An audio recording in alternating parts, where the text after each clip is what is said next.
जंगल के सभी जानवर पागल हो गए हैं। मेरा तो प्यास के मारे जान निकली जा रही है। अगर मैंने पानी नहीं पिया तो ऐसे ही मर जाऊंगा। इससे अच्छा यही है पानी पी के मरूं। एक जंगल में एक शेर खान नाम का एक बहुत खतरनाक शेर रहता था। जंगल के सभी जानवर शेर सिंह के नाम से बहुत डरते थे। शेर सिंह जब भी जंगल में निकलता तो सभी जानवर डर के मारे अपने अपने घर में घुस जाते थे।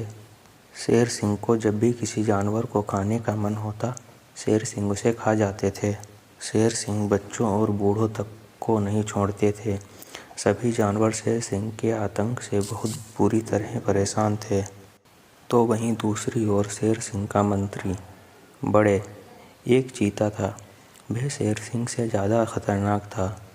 वह दिन भर जंगल वासियों के खिलाफ शेर सिंह के कान भरता रहता था और शेर सिंह को बताता जंगल में कौन सा जानवर तगड़ा और खाने में स्वादिष्ट है।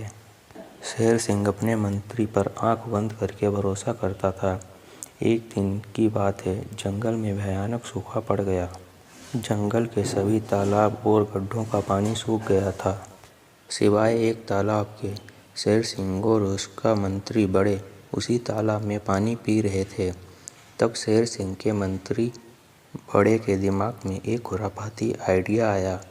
उसने शेर सिंह की ओर देख कर कहा, महाराज, जंगल के सभी गड्ढे और तालाब सूख चुके हैं। यही अकेला तालाब बचा है अब तक जो नहीं सूखा है।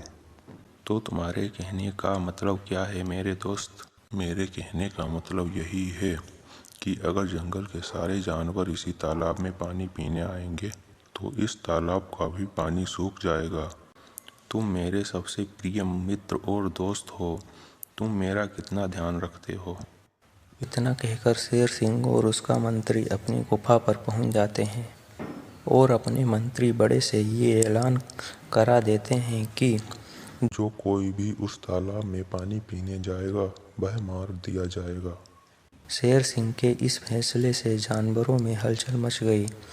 किसी में इतनी हिम्मत ना थी कि कोई इस फैसले के खिलाफ जाता, क्योंकि शेर सिंह और बड़े की जोड़ी बहुत ताकतवर थी। कुछ दिनों में जंगल के जानवर प्यास के मारे इधर उधर भटकने लगे।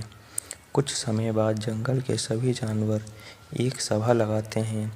हाथी महाराज, जो उन सब जानवरों में सबसे ज़्यादा समझदार थे, सभी जानवरों की ओर देखकर बोले, हम कब तक ऐसे प्यास से तड़पते रहेंगे?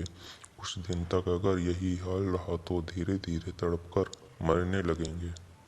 पिंटू बंदर, जिसका समझदारी में दूसरा नंबर आता था, वो हाथी महाराज की ओर देखकर बोला, हम कर भी जा सकते हैं। हम उन दोनों का मुकाबला भी तो नहीं कर सकते। मेरा ख्याल है हम सबको यह जंगल छोड़कर चले जाना चाहिए। हम दूसरे जंगल में भी आता जाता रहता हूँ। दूसरे जंगल का हाल भी हमारे जंगल जैसा है। हर जंगल को आपको शेर सिंह जैसे राजा ही मिलेंगे। पिंटू बंदर की बात सुनकर हाथी महाराज मायूस होकर बैठ गए और वहाँ बैठे सभी जानवर अपने अपने घर चले गए। कुछ समय ऐसे ही बीत गया। उस जंगल में विकास और विमल नाम के दो हिरन रहा करते थे। विकास हिरन विमल हिरन से बड़ा था। एक दिन की बात है, विकास हिरन गहरी नींद में सो रहा था और विमल हिरन का प्यास के कारण बुरा हाल था। वो बड़बड़ाता हुआ अपने आप से बोला, जंगल के सभी जानवर पागल हो गए हैं। मेरा तो प्यास के मारे बुरा हाल है। अगर मैंने पानी नहीं पिया तो वैसे ही मर जाऊंगा। इससे अच्छा यही है कि पानी पी के मरूं। इतना कहकर वो अपनी जान की परवाह न करते हुए जंगल के तालाब के पास पहुंच गया और तालाब का पानी पीने लगा। तालाब का पानी पी ही रहा था कि तभी उसके पास एक रंग बिरंगी मछली आती है और कहती है, तुम्हें इस तालाब का पानी नहीं पीना चाहिए। क्या तुमने अपने खतरनाक राजा का आदेश नहीं सुना?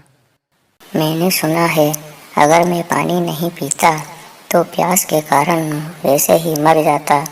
विमल हिरन ने इतना कहा ही था कि उसके कानों में किसी के गुर्राहट की आवाज़ आती है। उसने जैसे ही पलट कर देखा, सामने शेर सिंह का मंत्री बड़े चीता उसे गुस्से से देख रहा था। बिमल डर से कपकपाते हुए बोला, मुझे तो बहुत प्यास लगी थी, मुझे माफ कर दो। तेरी इतनी हिम्मत छोटे हिरन कि तूने राजा के आदेश को चुनौती दी। तेरी तो मौत निश्चित है अब।